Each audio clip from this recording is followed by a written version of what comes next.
Bombay high court द्वारा तबलीगी जमात को लेकर शनिवार को दिए गए फैसले का जमीयत उलमाए हिंद ने स्वागत करते हुए उसे ऐतिहासिक करार दिया है। साथ ही कहा है कि न्यायालय के इस फैसले से उन लोगों के मुंह पर जोरदार तमाचा लगा है जो देश की शांति को भंग करने और नफरत फैलाने का काम करते हैं।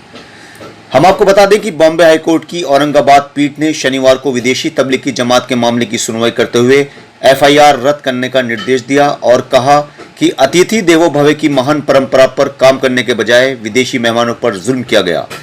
इस पर अपनी प्रतिक्रिया देते हुए जमीयत उलमाए हिंद के राष्ट्रीय अध्यक्ष मौलाना सैयद अरशद मंदी ने कहा कि तबलीगी जमात को लेकर जिस तरह से मीडिया के एक धड़े ने देश के सामाजिक ताने बाने और भाईचारे को नष्ट करने का प्रयास किया था, ये फैसला उनके मुंह पर एक तमाचा है और उम्मीद है कि वे अदालत के इस फैसले से सीख लेंगे और गांधी के देश में शत्रुता की जगह प्यार और मोहब्बत को बढ़ाने का प्रयास करेंगे। मीडिया के नफरत फैलाने की कार्यशैली को लेकर सुप्रीम कोर्ट में मुकदमा लड़ रही जमीयत के अध्यक्ष मौलाना मंदी ने कहा कि बॉम्बे हाईकोर्ट के औरंगाबाद की डिवीजन बेंच के फैसले के बाद भी अगर मीडिया की विभाजनकारी नीतियों और भारत की एकता और सभ्यता को नष्ट करने के प्रयासों पर लगाम नहीं लगाया गया तो ये देश की एकता के लिए घातक होगा। मौलाना मंदी ने कहा कि मीडिया की विभाजनकारी नीतियों पर सरकार की खामोशी उसके समर्थन की पुष्टि कर रही है।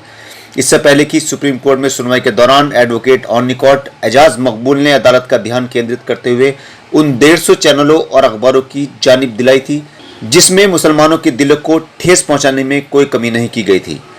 बॉम्बे हाईकोर्ट के औरंगाबाद की डिवीजन बेंच ने विदेशी तबलीगी जमात के मामले की शनिवार को सुनवाई करते हुए एफआईआर रद्द करने का निर्देश दिया और कहा कि अतिथि देवो भव की महान परंपरा पर काम करने के बजाय